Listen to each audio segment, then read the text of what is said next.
Antologi Pembacaan Firman Tuhan yang Maha Kuasa.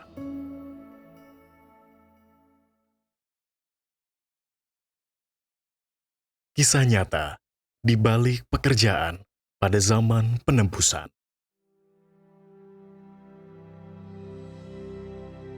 Seluruh rencana pengelolaanku, rencana yang terbentang selama 6.000 tahun, terdiri dari 3 tahap atau 3 zaman. Zaman hukum Taurat pada bagian awal, zaman kasih karunia yang juga merupakan zaman penebusan, dan zaman kerajaan pada akhir zaman.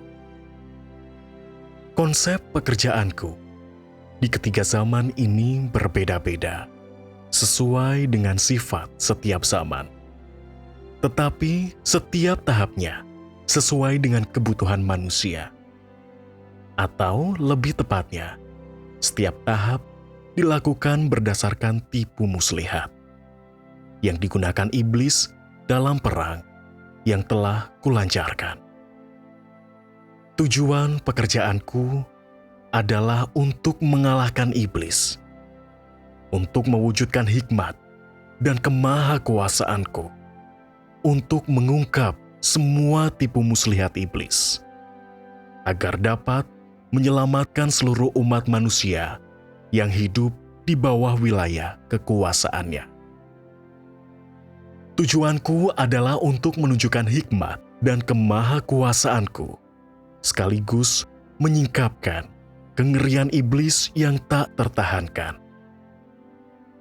Terlebih lagi, aku ingin mengajar ciptaanku untuk membedakan mana yang baik dan yang jahat, untuk mengetahui bahwa akulah penguasa segala sesuatu, untuk melihat dengan jelas bahwa iblis adalah musuh manusia yang paling hina dan jahat, serta untuk mengetahui perbedaan antara kebaikan dan kejahatan, kebenaran dan kepalsuan, kekudusan dan kenajisan, dan apa yang hebat dan yang tidak mulia.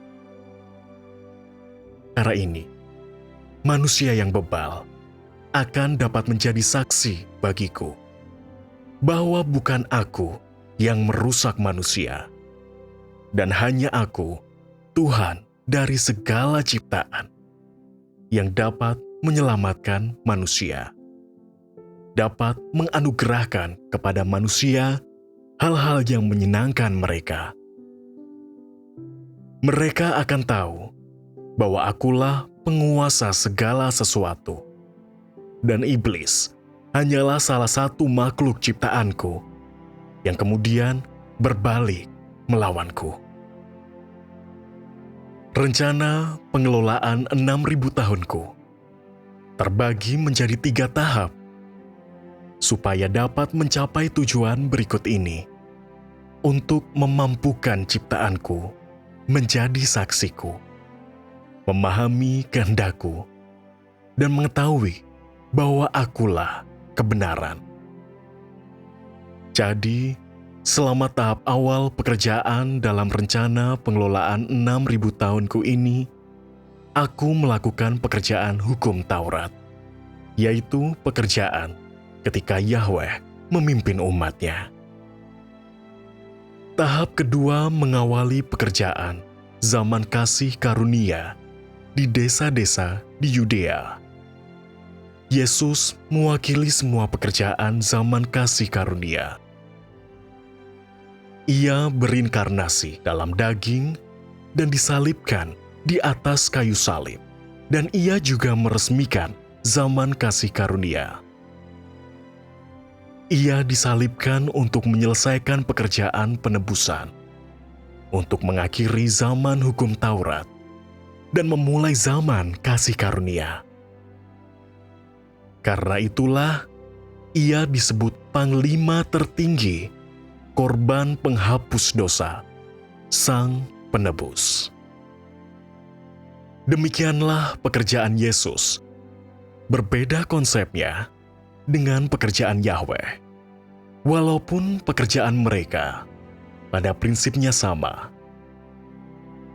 Yahweh memulai zaman hukum Taurat, mendirikan dasar rumah, yaitu titik awal pekerjaannya di bumi, dan mengeluarkan perintah-perintah. Inilah dua pencapaiannya yang mewakili zaman hukum Taurat. Pekerjaan yang dilakukan Yesus pada zaman kasih karunia bukan untuk mengeluarkan perintah, tetapi untuk menggenapi perintah Tuhan. Dan dengan demikian, menyambut zaman kasih karunia dan mengakhiri zaman hukum Taurat yang telah berlangsung selama 2000 tahun. Yesuslah perintis yang datang untuk memulai zaman kasih karunia. Meskipun bagian utama dari pekerjaannya terletak pada penebusan. Dengan demikian, pencapaiannya pun menjadi 2 kali lipat, membuka zaman baru dan menyelesaikan pekerjaan penebusan melalui penyalipannya. Lalu ia wafat. Disinilah zaman hukum Taurat berakhir, dan umat manusia memasuki zaman kasih karunia. Pekerjaan yang dilakukan Yesus sesuai dengan kebutuhan manusia pada zaman itu. Tugasnya adalah menebus umat manusia, mengampuni dosa-dosa mereka, dan karena itu wataknya sepenuhnya rendah hati, sabar, penuh kasih, saleh, mampu menahan diri, murah hati, dan penuh kasih setia. Ia memberkati umat manusia dengan melimpah dan memberikan banyak sekali kasih karunia kepada mereka, serta memberikan semua hal yang dapat mereka nikmati untuk kesenangan mereka.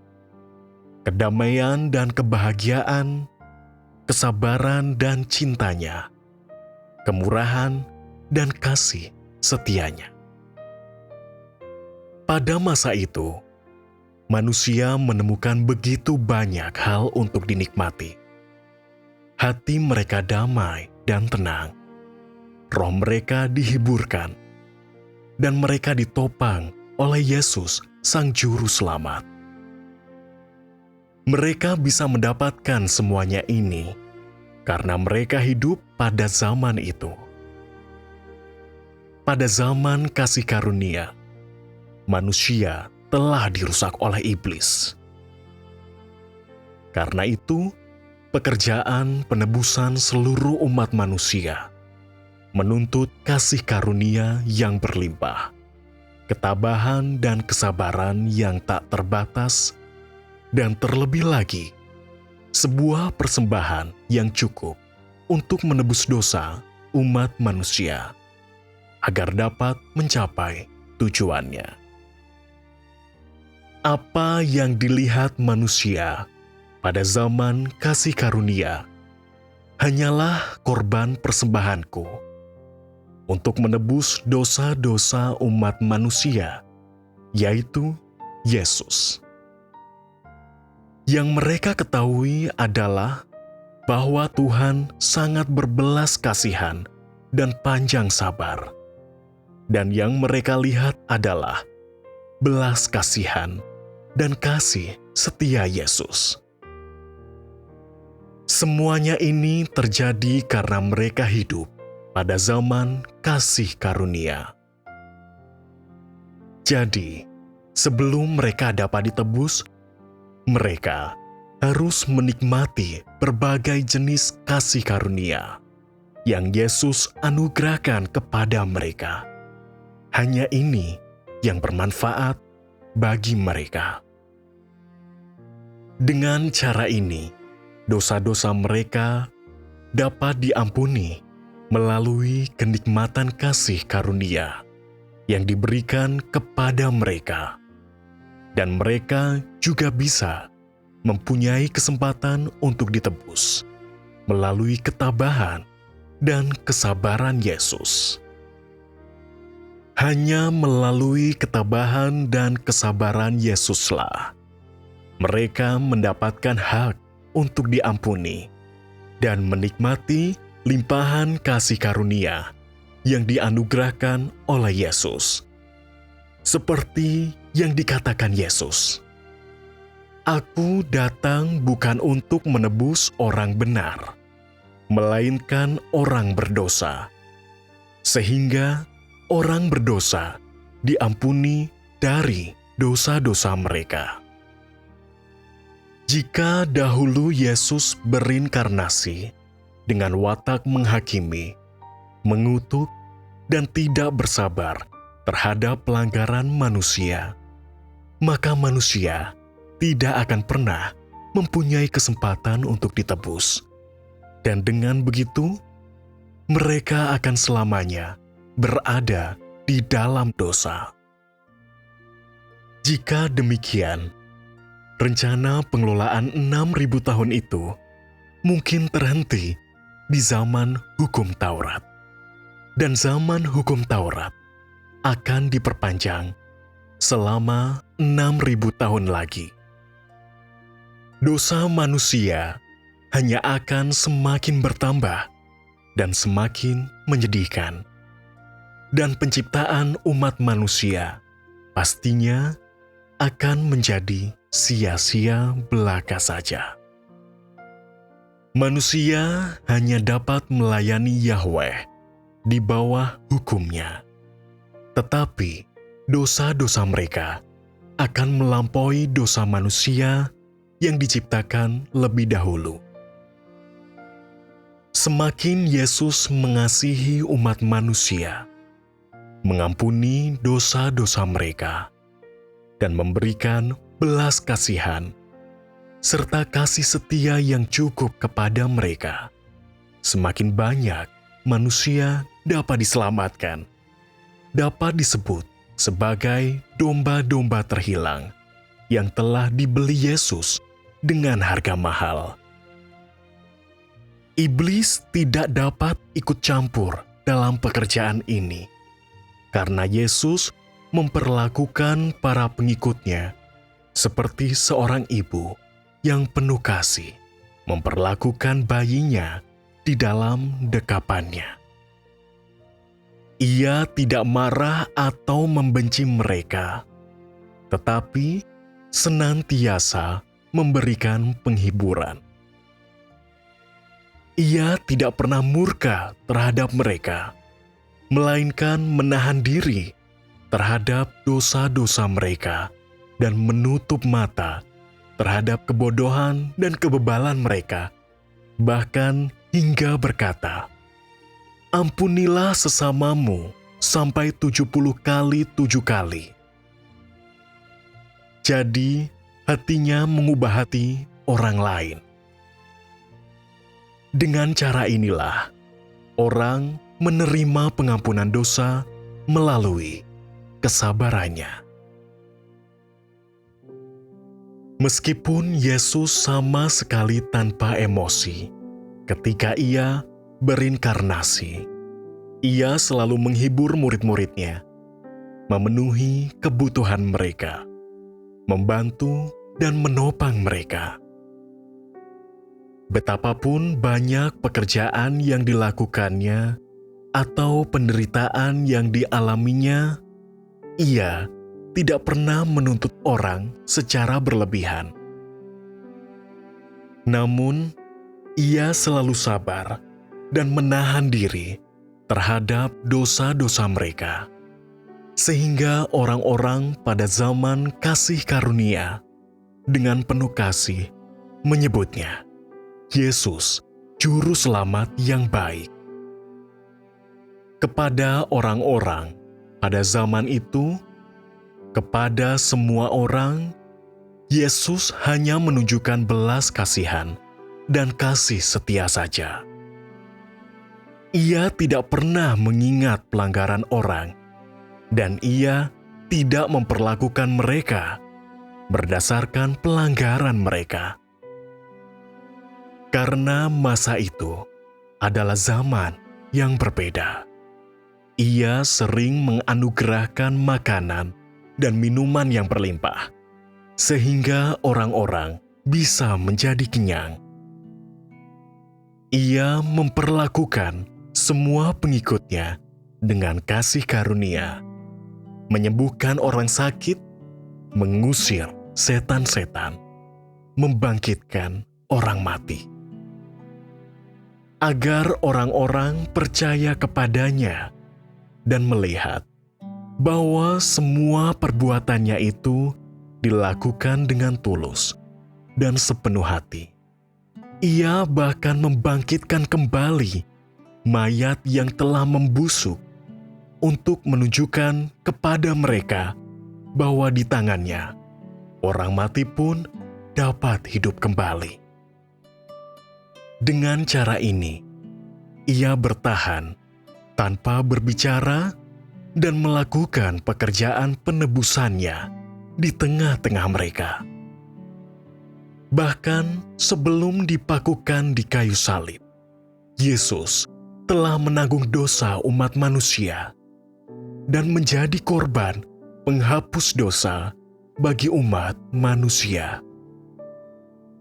Bahkan sebelum disalibkan, ia telah membuka jalan ke kayu salib untuk menebus umat manusia. Akhirnya ia disalibkan, mengorbankan dirinya demi salib, dan ia menganugerahkan semua belas kasihan, kasih setia, dan kekudusannya kepada umat manusia.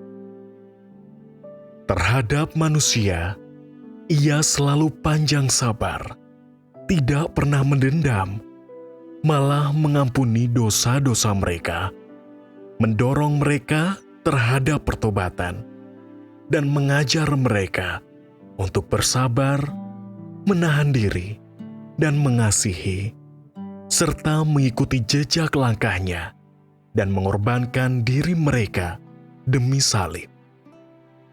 Kasihnya kepada saudara-saudari sekalian melebihi kasihnya kepada Maria. Pekerjaan yang ia lakukan pada prinsipnya menyembuhkan orang-orang dan mengusir setan-setan, semua demi penebusannya. Kemanapun ia pergi, ia memperlakukan semua orang yang mengikutinya dengan kasih karunia. Ia membuat orang miskin menjadi kaya, orang lumpuh berjalan, orang buta melihat, dan orang tuli mendengar. Ia bahkan mengundang orang-orang yang paling hina, yang miskin, orang-orang berdosa, untuk duduk semeja dengannya. Ia tidak pernah mengabaikan mereka, tetapi selalu bersabar dan bahkan berkata, "Jika seorang gembala mempunyai 100 ekor domba, dan seekor di antaranya sesat, pastilah dia akan meninggalkan yang 99 ekor itu untuk pergi mencari yang sesat itu, dan ketika dia menemukannya, dia akan sangat bersuka cita." Ia mencintai para pengikutnya seperti induk domba mencintai anak-anaknya. Meskipun mereka bodoh dan bebal dan berdosa di matanya, bahkan merupakan anggota masyarakat yang paling rendah, ia menganggap orang-orang berdosa ini yang dihina orang lain sebagai jantung hatinya. Karena kasihnya pada mereka, ia menyerahkan nyawanya bagi mereka, seperti seekor domba dipersembahkan di atas mezbah. Ia hilir mudik di antara mereka, bagaikan pelayan mereka saja, membiarkan mereka memanfaatkan dan membantainya. menyerahkan dirinya kepada mereka tanpa syarat. Bagi para pengikutnya, ia adalah Yesus, Juru Selamat yang baik. Namun, terhadap orang-orang Farisi yang mengajari orang demi mencari kehormatan, ia tidak menunjukkan belas kasihan dan kasih setia, melainkan kebencian dan kemarahan. Ia tidak banyak melakukan pekerjaan di antara orang-orang Farisi, hanya kadang-kadang mengajari dan menegur mereka. Ia tidak banyak melakukan pekerjaan penebusan di antara mereka, ataupun melakukan tanda-tanda dan mukjizat. Ia menganugerahkan semua belas kasihan dan kasih setianya kepada para pengikutnya, bertahan demi orang-orang berdosa ini sampai kesudahannya ketika ia disalibkan. Ia menanggung setiap penghinaan sampai telah sepenuhnya menebus semua umat manusia. Inilah seluruh pekerjaan yang dilakukannya. Tanpa penebusan Yesus, umat manusia selamanya akan hidup dalam dosa dan menjadi anak-anak dosa, keturunan setan-setan. Jika terus begitu, seluruh bumi akan menjadi rumah tumpangan iblis, tempat kediamannya. Namun, pekerjaan penebusan hanya dapat dilakukan dengan menunjukkan belas kasihan dan kasih setia kepada umat manusia. Hanya dengan cara ini, manusia dapat menerima pengampunan dan akhirnya mendapatkan hak untuk dilengkapi dan dimenangkan sepenuhnya. Tanpa tahap kerja ini, rencana pengelolaan 6.000 tahun tidak akan dapat bergerak maju. Jika Yesus tidak disalibkan, jika ia hanya menyembuhkan orang-orang dan mengusir setan-setan yang merasuki mereka, maka dosa-dosa orang tidak dapat diampuni sepenuhnya. Dalam kurun 3,5 tahun, Yesus melakukan pekerjaannya di bumi. Ia hanya menyelesaikan separuh saja dari pekerjaan penebusannya. Kemudian, dengan disalibkan dan menjadi serupa dengan daging yang berdosa, serta diserahkan kepada si jahat, ia menyelesaikan pekerjaan penyaliban dan menguasai takdir umat manusia. Ia barulah menebus umat manusia setelah diserahkan ke dalam tangan iblis. Selama 33,5 tahun, ia menderita di bumi, diolok-olok, difitnah, dan ditinggalkan, bahkan sampai tidak punya tempat untuk meletakkan kepalanya, tanpa tempat untuk beristirahat. Kemudian ia disalibkan dengan seluruh wujudnya, sebuah tubuh yang tak bernoda dan tak berdosa, disalibkan dan mengalami segala macam penderitaan. Orang-orang yang berkuasa mengejek dan mencambuknya, dan para tentara bahkan meludahi wajahnya. Namun, ia tetap diam dan bertahan sampai akhir, menyerahkan dirinya tanpa syarat sampai mati. Dan saat itulah ia menebus semua umat manusia. Baru saat itulah ia diizinkan untuk beristirahat. Pekerjaan yang Yesus lakukan hanya mewakili zaman kasih karunia, tetapi tidak mewakili zaman hukum Taurat ataupun menggantikan pekerjaan pada akhir zaman. Inilah inti dari pekerjaan Yesus pada zaman kasih karunia, zaman kedua yang telah dilalui umat manusia, yaitu zaman penebusan.